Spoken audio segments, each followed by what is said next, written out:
Hi, everyone, and welcome to the webinar, Cannabis Policy and Prevention in Higher Education. My name is Louise Harder, and I'm the Michigan Higher Education Network Coordinator, or MyHEN Coordinator, at Prevention Network. So some objectives we have for today. First, we're going to describe the difference in federal and state laws and how that impacts organizations, specifically higher education, and create effective policy based on current laws. We'll also examine promising practice in cannabis harm reduction and prevention, as well as discuss current barriers for prevention and develop strategies to combat resistance. You will have access to these slides, as well as my contact information and a copy of the Michigan Collegiate Prevention Toolkit at the end of this webinar to help you. So a little bit about myself. My name is Louise, and I coordinate the Michigan Higher Education Network. We're a statewide coalition in Michigan, which is where I'm from. So our state is in the shape of a mitten, and we like to show people where we live by pointing to different points on our hand. And while we can copy some aspects of prevention from other states, geographically, politically, and otherwise, our state might be very different than yours, and our prevention strategies need to be adapted accordingly. I'm also housed at Prevention Network, which is a nonprofit, and it's not affiliated with any specific campus, which is a little more unique to Michigan. I'm also 100% grant funded through a state block grant, which means I take a neutral stance on the political side of legalization. However, I use current data and research to inform professionals, communities, and policymakers on the impact of legalizing, especially as it pertains to college students. In my day-to-day work, I work with 54 schools across the state on planning, implementing, and evaluating effective prevention programming, as well as networking, creating and sharing resources, and technical assistance type things. So to give you a little bit of background, this comes from the 2019 Monitoring the Future study. So when we're looking at daily marijuana use, there is a significant increase among all 8th, 10th, and 12th graders from last year. And if you look at last year's data, it was 0.7, 3.4, and 5.8 reported daily marijuana use. And that was fairly steady. In fact, that 8th grade was starting to decrease a little bit. So this is not a good trend. Additionally, that 35.7% of 12th graders who have used in the last year is really high. Monitoring the Future did note that the role many debates on legalizing marijuana for medical use, the actual legalization for recreational use by adults in some states, and the experiences those states have with the new laws may well have an impact on present and future secular trends and possibly cohort effects in use. So we already know that this is happening because if we break this out, this is national data, but if we broke it out state by state, those states that have legalized do have higher rates of reported use. So when we talk about the college student population, my population, this goes back to 2018 data, as the 2019 data usually is released over the summer. I'm expecting July, August. We're looking at daily or near daily use because the two most critical factors of adverse health effects are potency and frequency. So when we're looking at that frequency, 1 in 9 non-college respondents reported daily or near daily use compared to 1 in 17 college students. Both are pretty high, but that's really important to note. The other thing that I wanted to share with you, because I think it's really important, especially when we're talking about vaping, is in the last month, marijuana vaping doubles among college students. This is the second biggest jump of any substance in a 1-year marker, and the biggest jump being this last year, vaping nicotine. So it's just behind nicotine, which is really scary. The other thing I want to note is not only are we worried about adverse health effects for the individual, but the other public health consequences. So college students who used 5 or more times in the last year, so much less than we even saw on the last slide with the daily or near daily use. Even 5 or more times in the last year, 40% reported concentration problems, 24% placed oneself at risk for physical injury, over 18% drove while high, and almost 14% reported missing class as prevalence problems. Additional studies have shown increased cannabis use is associated with skipping more class, lower GPA, and delayed graduation. So when you're talking about college campuses, one of the biggest things people are looking for, administrators are looking for, is retention. So this plays right into that. and is really serious. So I want to share a little bit about law, get everyone up to speed. Most of you probably already know. Federal law, marijuana is classified as a Schedule I drug. This means three things: high potential for abuse, no currently accepted medical use in treatment in the United States, and lack of accepted safety for use under medical supervision. Now, the last two are going to be really important, especially as I start to talk about medical laws around marijuana. Now, the state law. In 2018, Michiganders passed Proposal 1, which was the Michigan Regulation and Taxation of Marijuana Act. And it said a lot of things, but for the sake of this slide, I narrowed it down to two main bullet points. So first, a person 21 years old or older can possess 2.5 ounces or less of marijuana. This is much higher than other states that have legalized, as well as 15 grams may be in the form of concentrate. Or a person 21 and older can possess not more than 10 ounces of marijuana plants or 12 marijuana plants for personal use. In addition, if you're from another state, be sure to check out your state laws, but also look at those state ordinances and community opt-in, opt-out measures, because those are going to be really important, especially when you craft your own policy and look at the health and safety of your community. Those can really benefit you. In addition, when we're talking about college students and college campuses, there is something called the Drug-Free Schools and Communities Act. And this is really important, especially for schools, to pay attention to, because this states, it's a federal mandate that states schools must recognize possession and use of cannabis on campus as unlawful. As like I mentioned, DFSCA is a federal mandate, and cannabis is federally defined as an illicit substance. So not only does the campus policy have to say you cannot use, but some other implications that people may not recognize or remember or think of. One, cannabis advertising on campus is also a violation of the DFSCA. I see a lot of times those who are strapped for cash, so your campus newspaper or campus radio station, who always like the funds, are accepting money for advertising from the industry, and that's a big no-no. So make sure that that does not happen if you are working on or near a college campus. The next one, students with a medical cannabis recommendation remain subject to campus policies about possession and use, as cannabis is not subject to compliance under the Americans with Disabilities Act. That does not protect them because it is there's no accepted medical use.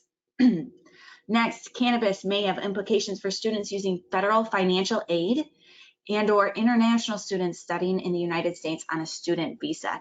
So it's really critical if you have students who have either federal financial aid or international students that you share this information with them, because it can impact their future.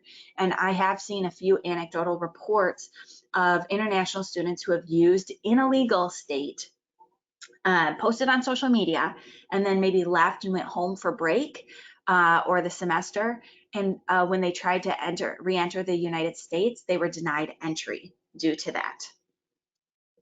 So really important. Now with that, I'm going to share a little bit about the tips of effective policy. And these are policy recommendations for institutes of higher education, because that's my bread and butter. They will transfer to any state, and that goes back to they're all in line with that federal law. They can also be adapted for other groups and communities, just dependent. So the first one I mentioned is language, and language is so critical for so many reasons. I tend to use the term cannabis when referring to the substance from a public health standpoint, as it can be more neutral. When talking about the legality of the substance, I use marijuana, just as it's spelled out in that particular law, and that's to keep with consistency.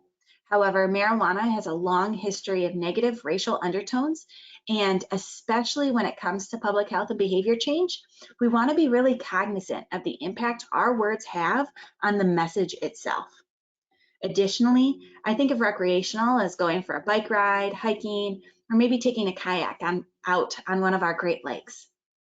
Especially when talking to youth about cannabis, I want to convey that the substance is not legal for them, nor is it a hobby to engage in recreationally. So I use adult use cannabis to convey this, but would highly recommend you asking your community in a focus group what language that they are most receptive to. Now, for everyone, no matter what, I'd highly recommend utilize the word use rather than smoking.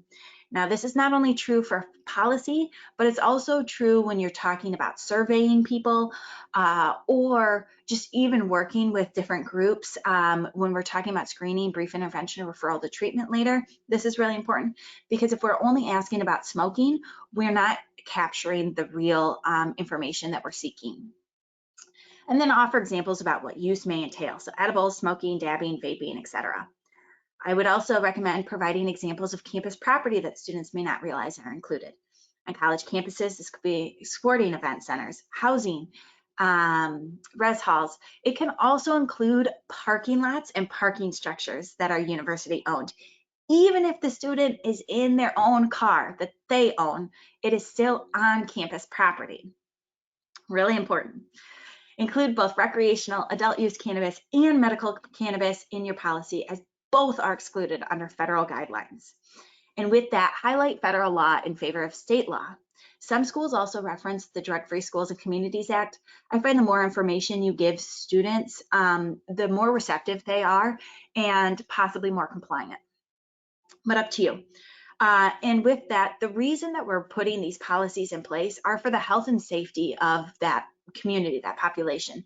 So it's only fair to offer information about what resources your institution and or community provide to support those struggling with substance use disorders.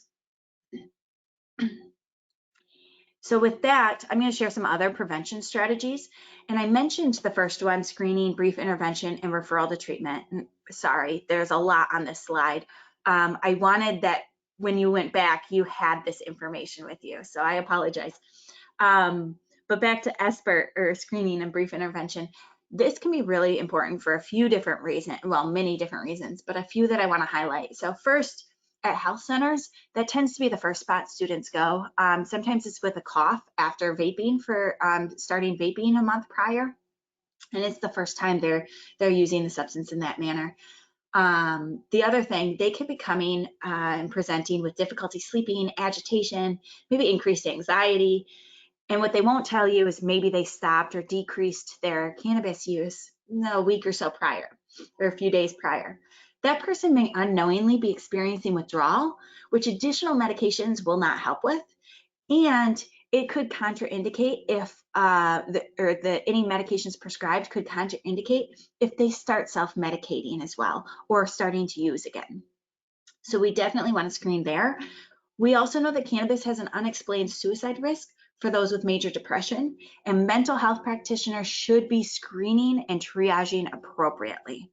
So those are the two that I really wanted to point out. The next one's brief motivational interviewing. If you're on a college campus, this is usually basics or K6 or something along those lines. Very common.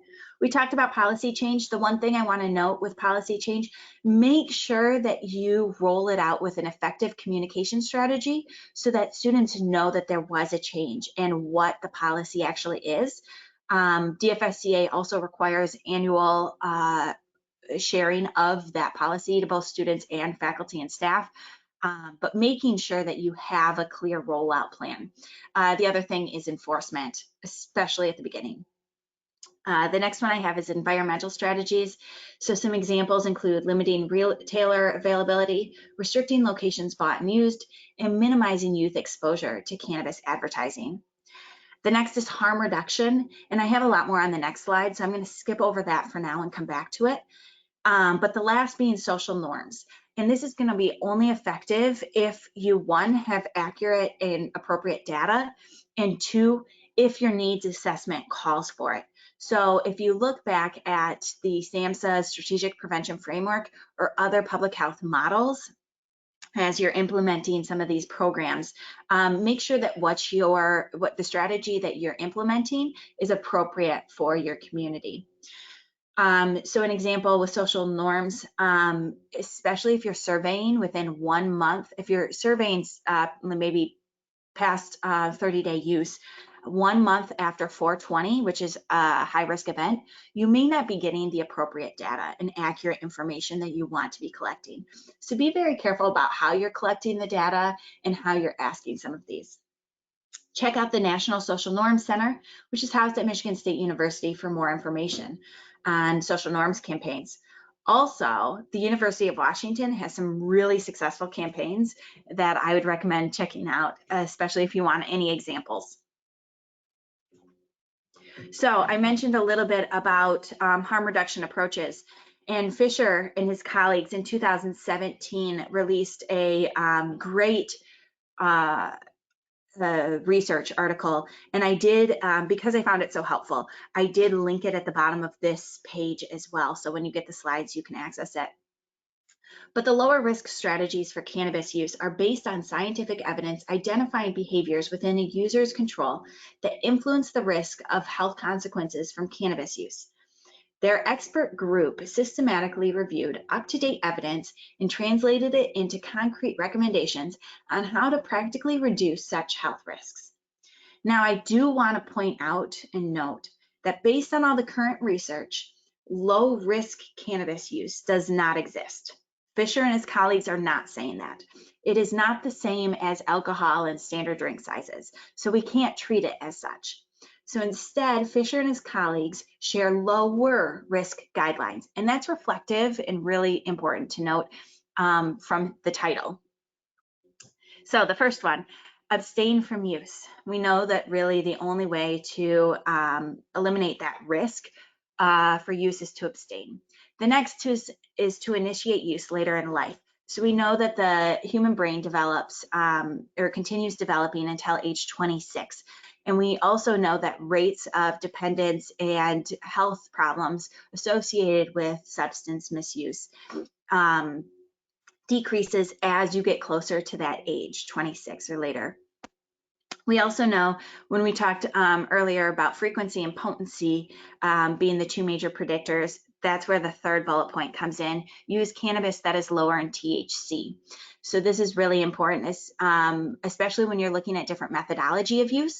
And I have a little bit more if you're not fully familiar with the different methodologies and how that impacts the potency of the THC. That's listed in the toolkit.